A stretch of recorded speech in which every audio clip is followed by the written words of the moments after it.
আজানের জবাব না দিলে কি হয়, ঘটনাটি শেষ পর্যন্ত শুনে যান, বড় একটু উপকার হবে। মসজিদে হারামে মাগরিবের আজান হচ্ছিল।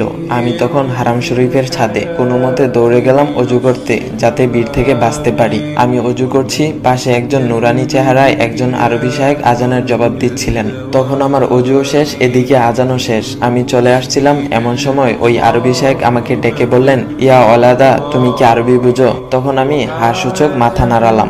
এরপর আরবি সাহেব বললেন, তোমাকে দেখে তো মনে হচ্ছে তুমি এলেমওয়ালা, তা তুমি কি করে পারলে আজানের জবাব না দিয়ে অজু করতে? তুমি কি জানো নবী করিম সাল্লাল্লাহু আলাইহি ওয়াসাল্লাম বলেছেন, তোমরা আজান শুনতে পেলে আজানের জবাব দিবে, অর্থাৎ মুয়াজ্জিন যেরূপ বলবে তোমরাও তদ্রূপ বলবে, তারপর আমার উপর দুরূদ পাঠ করবে, কেননা কেউ আমার উপর একবার দুরূদ পাঠ করলে আল্লাহ তার প্রতি 10 বার রহমত বর্ষণ করেন, সুবহানাল্লাহ। এবং ওই ব্যক্তির উপর নবী করিম সাল্লাল্লাহু আলাইহি ওয়াসাল্লামের শাফায়াত অবধারিত হয়। সহিহ মুসলিম 384। তারপর শাইখ বললেন, তুমি কি এই হাদিসটি শুনোনি? তখন আমি লজ্জিত সুরে বললাম, জি জনাব, আমি এই হাদিসটি শুনেছি। তারপর উনি বলল, তুমি চাইলে এখন অজু করতে পারতে, কিন্তু তুমি কি পারবে এখন আজানের জবাব দিতে? বলো তো, এখন কি পারবে তুমি আজানের জবাব দিতে? তার মানে তুমি নবী করিম সাল্লাল্লাহু আলাইহি ওয়াসাল্লামের শাফায়াত পাওয়ার একটা সম্ভাবনা হারিয়ে ফেলেছো। এই কথাটা শোনার পর কলিজাটা মোচড় দিয়ে উঠেছিল।